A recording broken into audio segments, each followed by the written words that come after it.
Mananagot ang may pakana. Ayan. Naalala nyo ho, mga bossing, yung video? Sandali lang, ipakita ko ho sa inyo. No, mabilisan no kasi aalis ako eh. Hindi lang po pwedeng hindi maisama sa topic eh. Yung video na kaibigan ni Kitty, mga bossing. Yung Becky yata yun, no? Naka-video ganun. Ito po, sabi, i-raid po ang bahay ni dating Pangulong Duterte. Hinahanap ko eh. Tapos wala namang katotohanan daw, sabi. Hindi daw totoo. Asan ba yun? O sige, hindi ko makita eh. Sa susunod ko na ipapakita. Ngayon ho, mga kababayan, hinahanap po kung sino ang may pakana nun. Ang una ko lang naman nung nakita, no? At una kong nakitang kausap nun, si Kitty Duterte.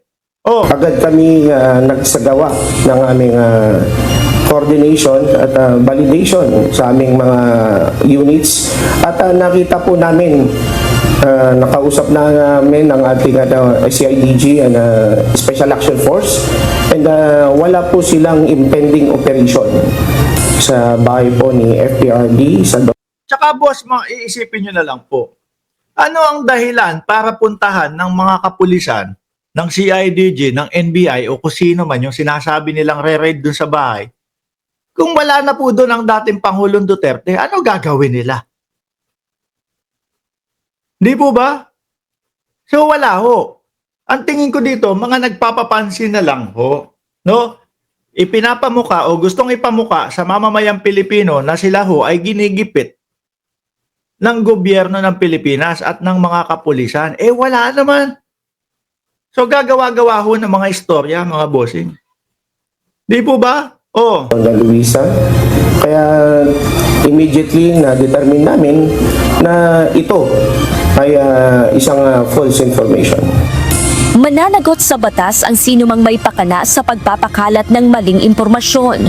Sa umano'y gagawing search sa mga bahay o pag-aari ni dating Pangulong Rodrigo Roa Duterte sa Davao City na nagdulot ng pangamba sa publiko. Ayon sa Police Regional Office 11, di ba?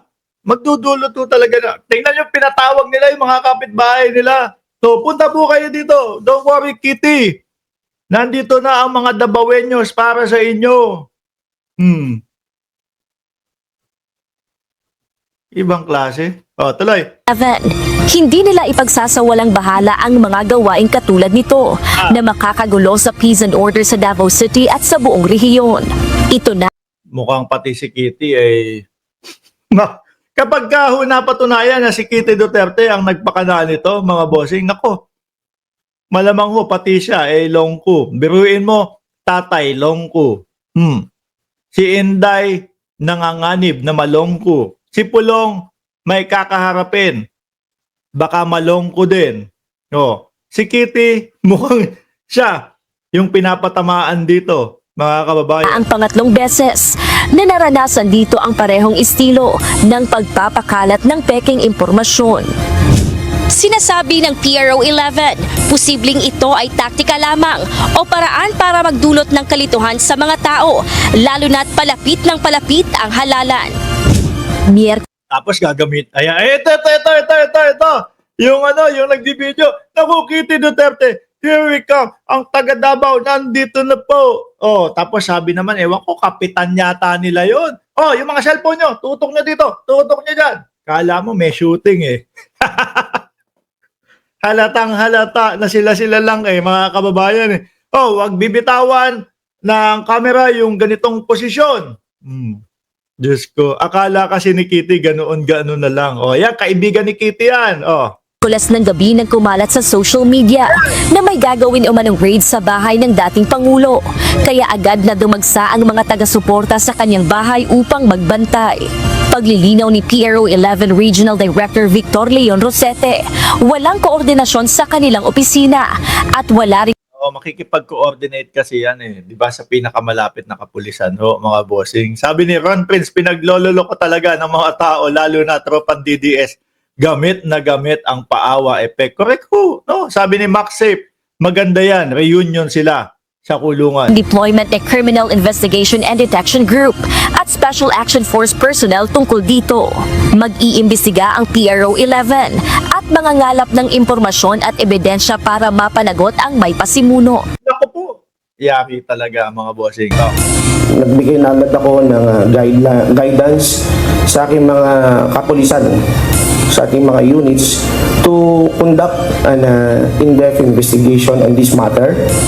At alam naman po natin na ang pagpapakalat ng maling impormasyon.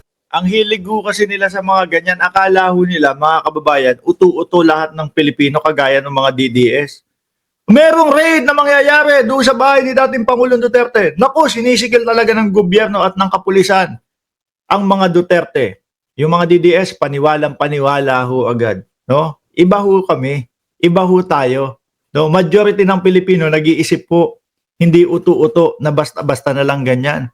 O bakit ko ho nailagay diyan sa titulo na baka pati si Kitty Duterte makulong? Kung mapatunayan ho, dahil nakikita natin doon sa mismong live nung si Bading na si Kitty Duterte ang kanyang kausap, no? Baka nga kapag ka napatunayan na yung mga ginagawa nilang ganitong kaguluhan, pati si Kitty makulong. Kumpleto. Makukumpleto sila dun. Mga boss, chief, amo, sir, gaya po ng aking sinabi, hindi na muna ako magtatagal, ano? Doon sa mga hindi ko na i-shoutout, pasensya na po, no? Nagmamadali, aalis, no? Maraming salamat and God bless po. Huwag niyong kalimutan na mag-like, mag-subscribe, and mag-share. Paalam hanggang sa muli.